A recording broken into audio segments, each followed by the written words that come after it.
ये कहानी है रामपुर गांव की। इस गांव में रामू नाम का एक लकड़हारा रहा करता था।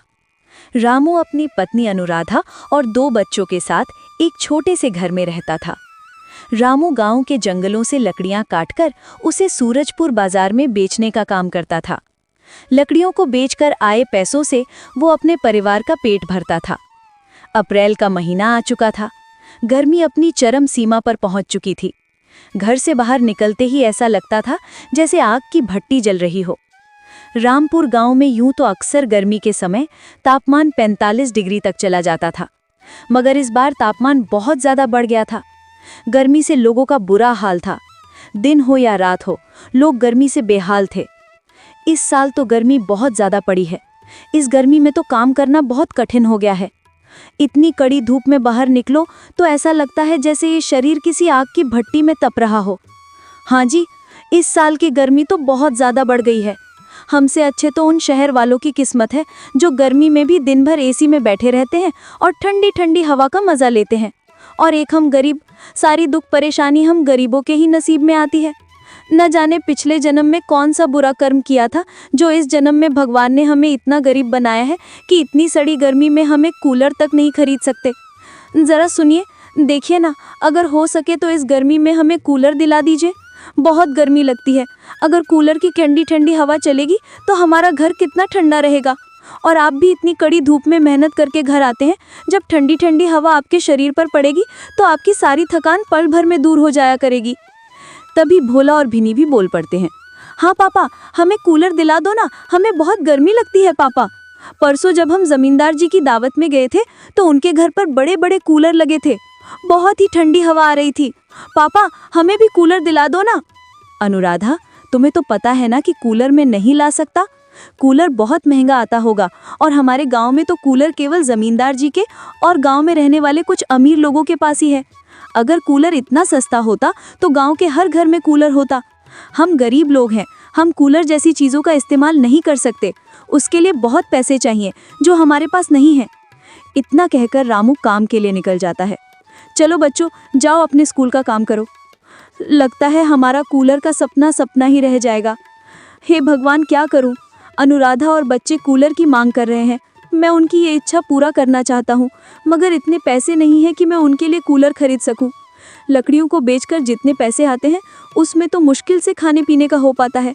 तो ऐसे में कूलर के लिए पैसे कहाँ से आएंगे? आज घर जाते वक्त एक बार कूलर की दुकान पर जाकर उसका दाम पूछ कर आऊँगा।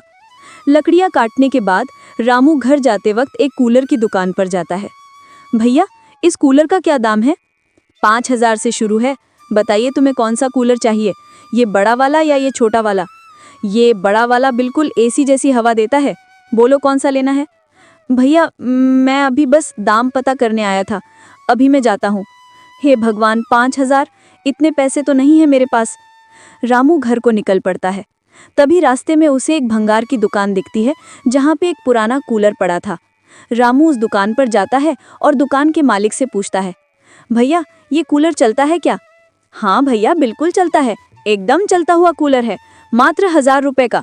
1,000 रुपये दो और कूलर ले जाओ। भैया, कुछ कम हो सकता है क्या? नहीं नहीं, 1,000 में ही मिलेगा, इससे कम नहीं दे पाऊंगा। अगर लेना है तो पूरे 1,000 देने होंगे। 1,000 रुपये तो नहीं है मेरे पास, क्या करूं? कुछ देर सोचने के बाद रामू का ध्यान गांव के जमींदार पर जाता है जो गांव के ज़रूरतमंद लोगों को पैसे उधार देता था। एक काम करता हूँ, जमींदार जी से 1,000 रुपये उधार ले लेता हूँ और इस बार ज़्यादा लकड़ियाँ काटकर बाजार में बेचूंगा और जो पैसे मिलेंगे उनसे मैं ज़मींदार जी के पैसे वापस कर दूंगा। हाँ, यही सही रहेगा। मुझे ज़मींदार जी के पास जाना चाहिए। वो भले इंसान हैं, वो ज़रूर मेरी मदद करेंगे। रामू ज़मींदार के पास जाता है और उससे 1,000 रुपये उधार मांगने की बात करता है। ज़मींदार उसको उधार देने के लिए राज़ी हो जाता है।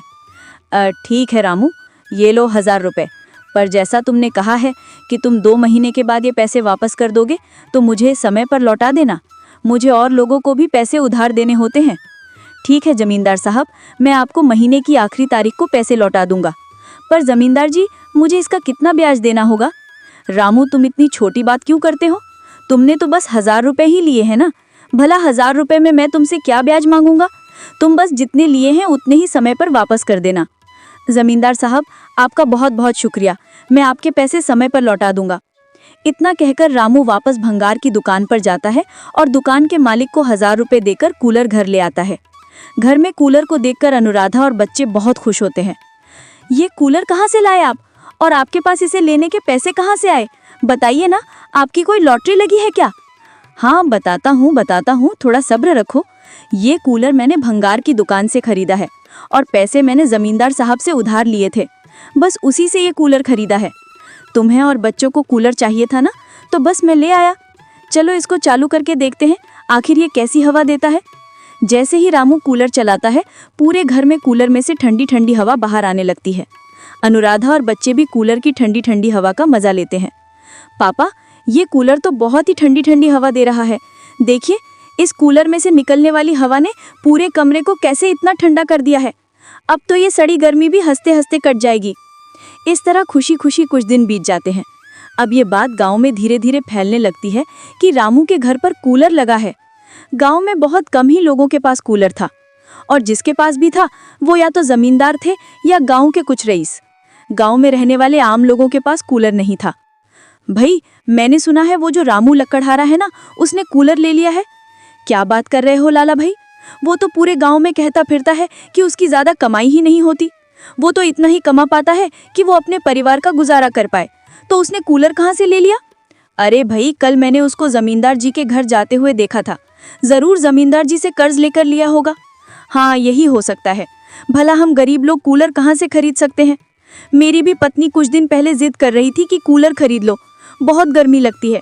पर अब तुम बताओ, हम गरीब लोग कूलर कहाँ से खरीदे? मैं सोच रहा हूँ क्यों ना रामू से बात करके देखूं आखिर उसने कूलर कैसे खरीदा और कहाँ से खरीदा, और वो उसके पैसे कैसे भरेगा। हरिया अगले दिन जब काम पर जाता है तो लाला उसे रोकते हुए कहता है, अरे रामू भाई, मैंने सुना है तुमने एक नया कूलर खरीदा है। अरे नहीं लाला भाई, नया कूलर नहीं है। नए कूलर के पैसे कहाँ से आएंगे? वो एक पुराना कूलर है, एक भंगार की दुकान में मिल रहा था, तो मैंने जमींदार जी से थोड़ा कर्ज लेकर खरीद लिया। ओ अच्छा, तुमने पुराना कूलर कर्ज से खरीदा है? हाँ लाला भैया, अब इतने तो पैसे थे नहीं कि नया कूलर खरीदा जा सके, और बच्चे भी बहुत जिद कर रहे थे कि पापा इस बार कूलर ला दो, तो मुझे भंगार की दुकान पर ये पुराना कूलर दिखा और मैंने इसे खरीद लिया। अब मैं काम पर जा रहा हूँ, जमींदार जी का कर्ज भरना है ना, इसलिए ज़्यादा काम करना पड़ेगा। चलो भाई, अच्छा हुआ कि तुमने कूलर खरीद लिया। अब मेहनत करके जमींदार जी का कर्ज जल्दी चुका देना। हाँ भाइयों, मैंने रामू से बात किया था।